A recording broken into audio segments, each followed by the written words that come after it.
3 minutes can change everything, and in Washington, those 3 minutes often carry more weight than entire years of hearings and speeches combined. Normally, congressional sessions are slow-moving affairs, filled with polite questions, rehearsed answers, and procedural chatter that can put even the most dedicated C-SPAN viewers to sleep. But on that Thursday afternoon, the routine shattered in a way nobody could have predicted. Jared Moskowitz, a congressman who has built his career on careful preparation and relentless focus, did what no one else had the courage to attempt. He did not ease into the hearing with polite greetings or measured questions. He did not play the usual political theater that fills the Capitol with polite performances. He came in, opened a thick crimson folder, pulled out a document that carried a signature at the bottom, held it up for the cameras, and looked directly at FBI Director Kash Patel, asking a question so simple and direct that it carried the power to unravel years of careful preparation. "Director Patel, is this real?" In that instant, Patel's expression shifted, color draining from his face as the atmosphere in the room changed from ordinary procedural dullness to a tension so heavy it could be felt through the screen. It was the kind of moment that makes viewers realize they are witnessing history in real time, the kind of event that journalists and politicians will talk about for decades. The next 11 minutes would become a masterclass in accountability, pressure, and the power of evidence.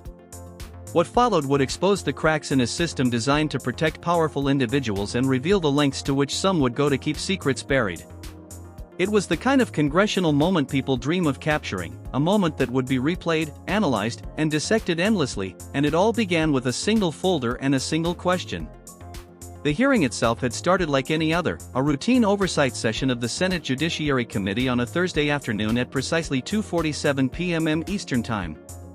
Normally, these hearings revolve around budgets, personnel updates, and procedural matters that attract very little attention outside government circles. Patel entered the room confident and composed, shoulders squared, navy blue suit impeccable, posture rigid but polished, exuding the confidence of a man who believed he had survived every hostile hearing in Washington and expected to survive many more. Flanking him were 3 lawyers, behind him 2 senior aides, and in front of him lay a carefully organized binder containing talking points, rehearsed answers, and the defensive strategies he had perfected over a long career. Everything about him suggested control, experience, and a readiness to handle routine questions and maintain appearances. For the first 90 minutes, the hearing unfolded exactly as one would expect. Republican members asked safe, predictable questions about staffing and internal procedures, while Democratic members probed into January 6 investigations and other sensitive matters. Patel answered politely, sometimes evasively, often providing long, carefully worded responses that gave the appearance of cooperation while revealing very little. He shifted papers, checked his watch twice, sipped water carefully, and maintained a posture of calm detachment. It was a performance designed to project authority and composure, the kind of performance that keeps congressional hearings from derailing. Yet, beneath the calm exterior, the tension was building because Moskowitz was preparing to change the rules of engagement. When Moskowitz's turn arrived, he approached Patel with an air of controlled calm, his voice casual, almost friendly, a demeanor designed to put a seasoned bureaucrat at ease while masking the intensity of what was about to happen. "Director Patel," he said, "I want to talk about transparency."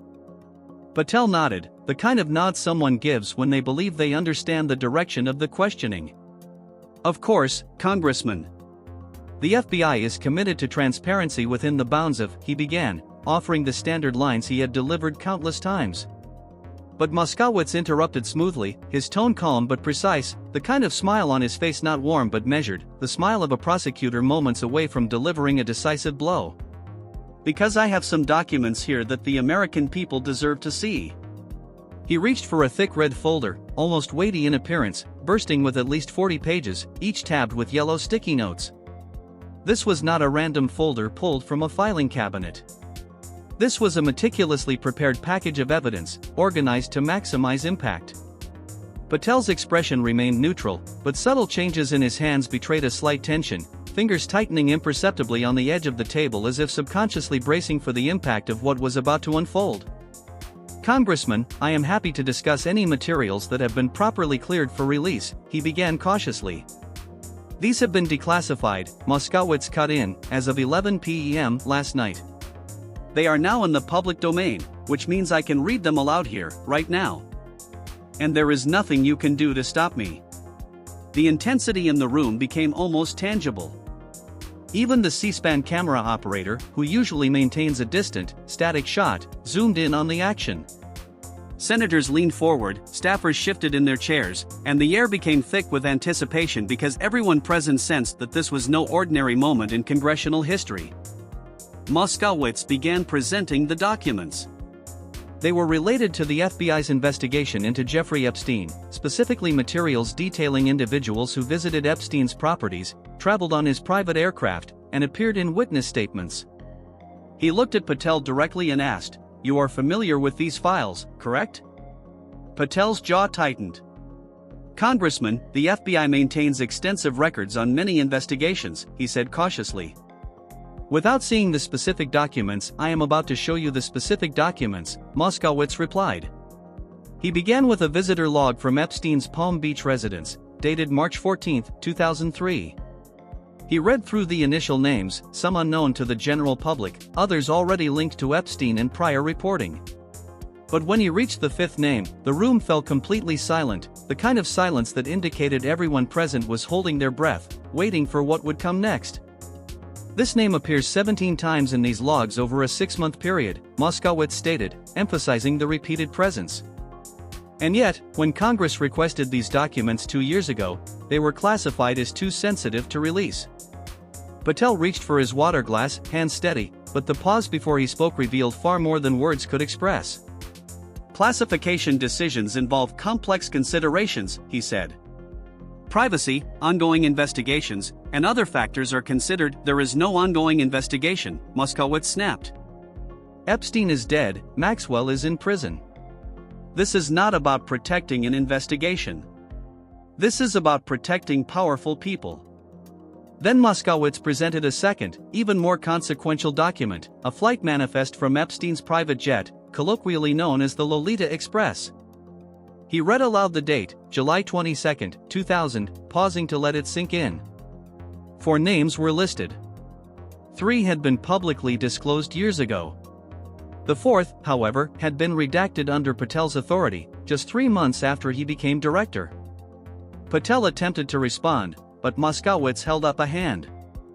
"I am not finished," he said.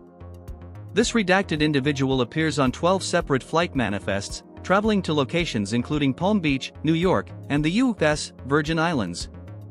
For the first time, the American public can now see this information." He turned the document to the cameras, the signature at the bottom visible even on standard definition television, and within moments, social media erupted. The name trended within 90 seconds. Moskowitz did not need to speak it aloud, the documents themselves did the work of revelation. Patel attempted damage control, noting that flight manifests were decades old and lacked context, but Moskowitz provided immediate context. He read witness testimony from a former employee at Epstein's Manhattan residence, who described seeing the same individual at least 5 or 6 times in the evenings, always accompanied by Epstein. The gallery reacted with audible gasps, the kind of genuine, involuntary reaction that indicates an audience recognizes history unfolding before their eyes. "This testimony has been in FBI files for 16 years, Moskowitz emphasized. "Why was it classified?" Patel stammered, caught off guard. That tiny slip, saying senator instead of congressman, was revealing, an inadvertent acknowledgement of pressure and vulnerability. Moskowitz did not let the moment pass. He brought out photographs, additional evidence that had been held in storage despite repeated Freedom of Information Act requests, subpoenas, and even court orders. Patel's composure began to crack.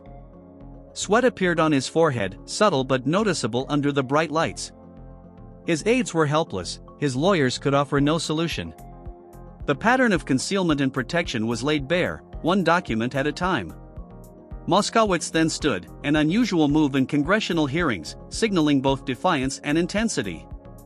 He asked Patel a direct question, whether the FBI under his leadership had investigated the individuals named in these Epstein documents. Patel hesitated. Silence stretched for 23 seconds, an eternity in congressional time. When he responded, it was with long, carefully constructed sentences that avoided the simple yes or no answer Moskowitz demanded. "The FBI pursues all credible leads in accordance with established frameworks," Patel said, each word measured. Moskowitz laughed bitterly. That's a no, he said, gathering his documents. He laid bare his observations. The FBI prioritized investigations into minor matters while protecting influential people, systematically burying evidence that connected the powerful to criminal acts, all while avoiding accountability. The room, though technically still in session, was captivated by what had just occurred. Other senators asked routine questions, but nobody listened. What had unfolded was unprecedented. A sitting FBI director confronted with clear documentary evidence that he had participated, whether directly or indirectly, in shielding powerful individuals connected to one of the most notorious criminal cases in recent memory. Moskowitz revealed a final memo from the Department of Justice, dated March 27, 2024, which ordered an expedited reclassification of Epstein-related documents mentioning government officials. Patel could not confirm whether he had authorized it. The memo had resulted in 23 documents being reclassified, all pointing to the same individual whose name appeared repeatedly in flight logs, visitor records, and witness testimony. Moskowitz was unrelenting. That is not coincidence, he said. That is obstruction. That is a cover-up. By the end of the session, the impact was clear. Clips went viral within minutes. Social media buzzed with speculation, analysis, and outrage. Cable news interrupted regular programming. Experts debated legal ramifications. Politicians and staffers scrambled to contain the fallout.